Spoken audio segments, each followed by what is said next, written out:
Now, if you're into motorcycles like me, I'm sure you've heard of the KTM fiasco recently. Any enthusiast will know that KTM, with its ready to race philosophy, with the Duke and the Super Duke and the Adventure, etc.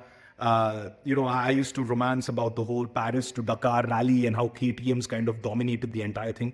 Well, unfortunately, they were in a bit of trouble recently. KTM's fortunes took a sharp downturn in 2024 due to overexpansion, costly acquisitions, and the debts exceeded over 2.5 billion euros.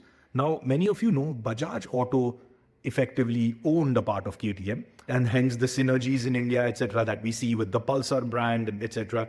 But the courts gave KTM 90 days to figure out at least 600 million in euros to pay off 30% of its debts or face liquidation.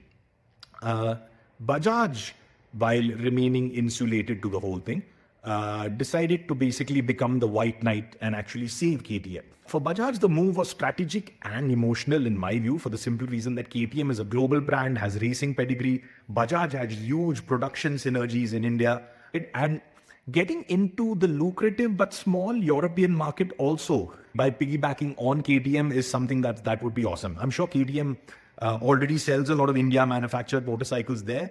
Bajaj can get a better foothold using a larger controlling stake in KTM, right? So I think for Bajaj, the move was strategic, definitely emotional for sure, because I know that Bajaj has a ton of enthusiasts working there, right? But it not only protected its investment, it got access to cutting edge technology that KTM has. KTM is set to introduce at least 5 new models in 25-26, including an electric Duke called E-Duke. Electric scooters are in development. So I'm very excited to see how Bajaj Auto actually would be able to synergize. This reminds me of the Tata acquiring JLR event that happened several decades ago.